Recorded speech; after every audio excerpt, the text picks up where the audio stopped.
Welcome to the Special Forces in World War II YouTube channel created by the Special Forces in World War II team.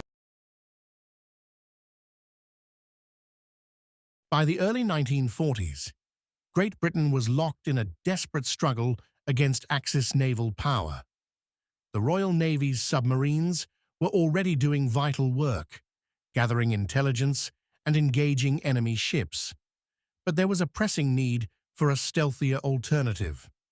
The British had experimented with manned torpedoes, known as chariots, but these proved limited in range and carrying capacity.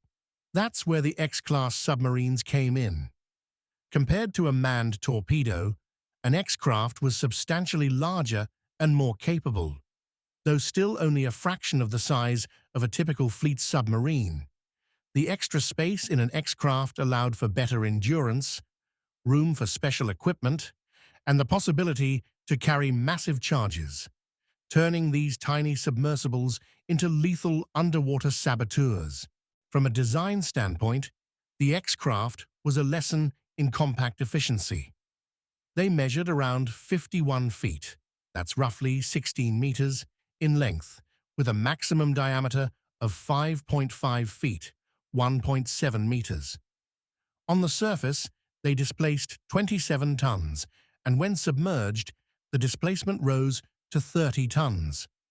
Though these figures might seem negligible compared to larger submarines, fitting so much capability into such a small hull was a marvel of engineering. Propulsion came from two sources: a 42-horsepower Gardner 4LK diesel engine, originally designed for London buses, and a 30-horsepower electric motor for silent underwater running. This setup gave them a modest maximum surface speed of 6.5 knots, 12 kilometers per hour, and a submerged speed of about 2 knots, 3.7 kilometers per hour. Certainly not fast by any modern standard, but enough to slip into heavily defended enemy waters, lay charges, and escape undetected. The design also included an airlock known as a wet and dry compartment that allowed a specialist diver to enter and exit the submarine while submerged. This diver could clear obstacles such as torpedo nets, which often surrounded high-value targets. One of the most unusual aspects of the X-craft was how they reached their area of operations.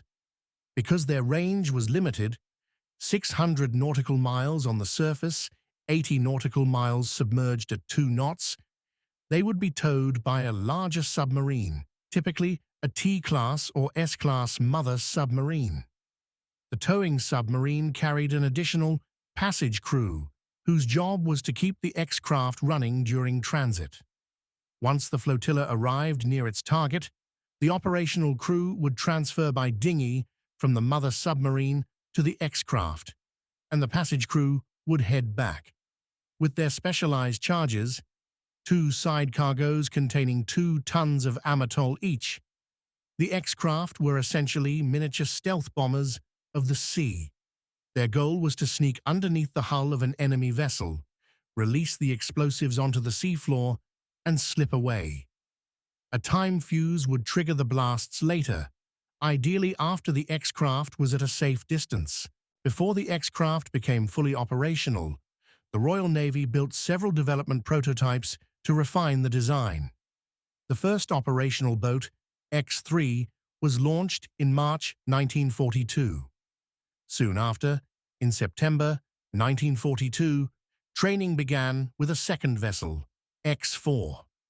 By the end of that year and into early 1943, the British added more craft, X-5 through X-10, all the while learning crucial lessons about how to pilot these unique submarines and keep the crew safe in confined conditions.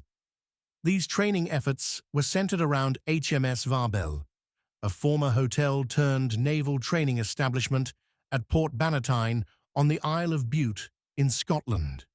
It was here, in the comparative safety of the Firth of Clyde, that crews mastered everything from basic navigation and diving to planting charges on practice targets. One of the first and most famous X-craft operations was Operation Source, launched in September 1943. The goal, to neutralize the powerful German battleships lurking at Covert in northern Norway, most notably the dreaded Tirpitz. This heavily guarded battleship posed a constant threat to the Arctic convoys, carrying vital supplies from the Allies to the Soviet Union.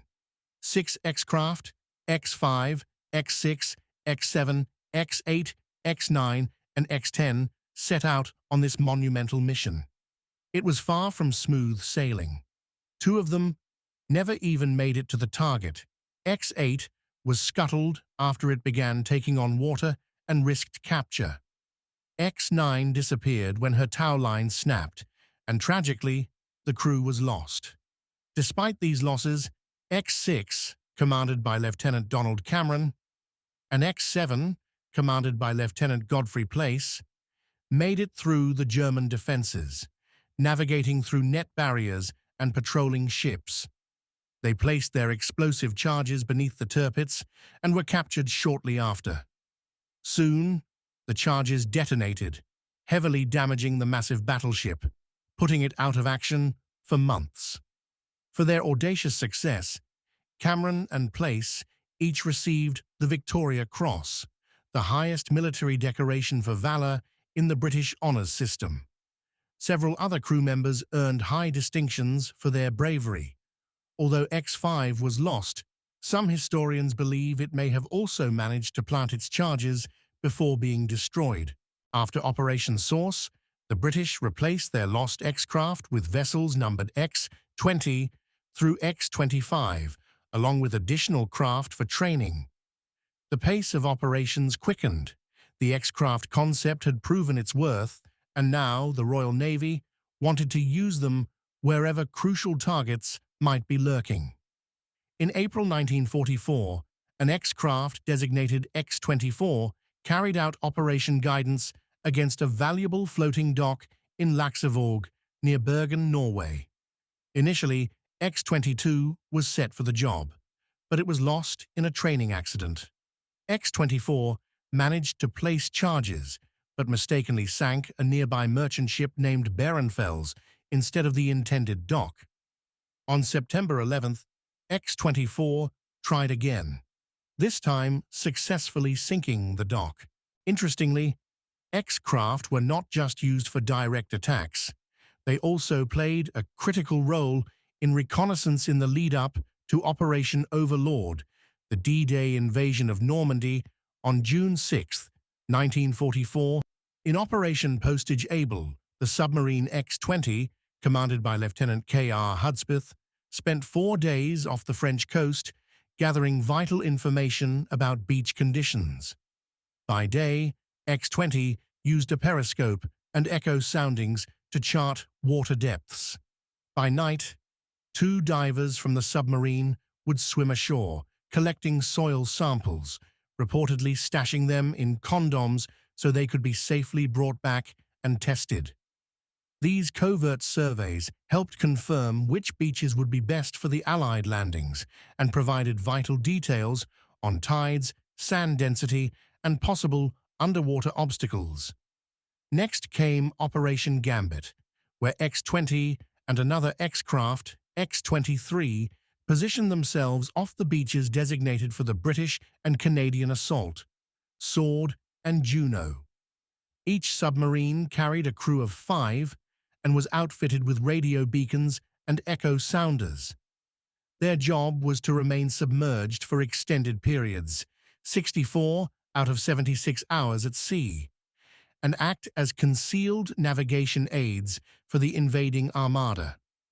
These submarines quite literally guided the Allied fleet toward the correct landing positions, a subtle but crucial factor in making D-Day a success. You might be wondering about the human aspect of these missions. Conditions inside an X-craft were extremely cramped, with a crew of just 3 or 4, a commander, a pilot, an engineer, ERA or engine room artificer, and later, a specialist diver.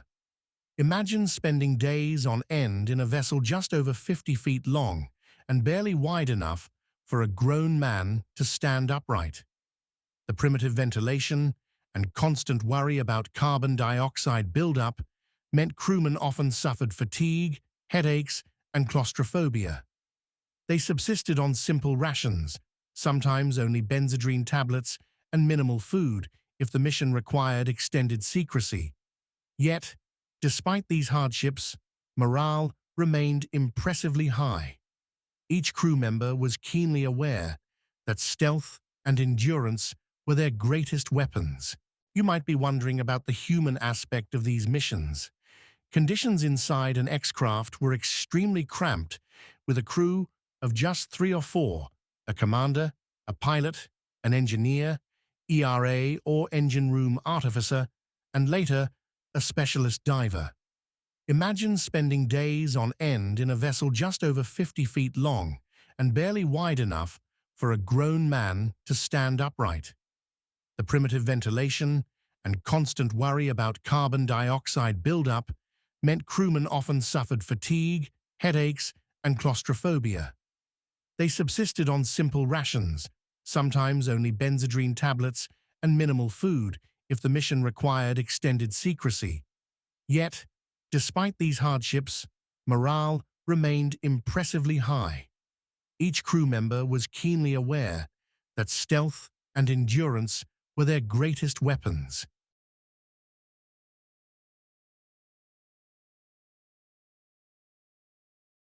Thank you for watching the Special Forces in World War II YouTube channel, an unwavering digital fortress committed to preserving the history of elite and specialized units in World War II. Our mission is clear: to provide a comprehensive view of the elite units and formations that played pivotal roles in the Second World War. This extensive dossier includes their frontline battles, innovative weaponry, strategic maneuvers, and the brave soldiers who faced the crucible of combat. The World War II SOF Virtual Museum is our dynamic field operation, continually uncovering layers of historical knowledge. We also maintain outposts on Facebook, Instagram, and YouTube to enhance our information dissemination. If you possess relevant intelligence to support our mission, don't hesitate to share it with us. Your contributions will be prominently featured in our operational archives. For those willing to provide substantial support, visit our Patreon forward base and enlist. Your backing is crucial to sustaining our mission. Together, let's carry forth this legacy.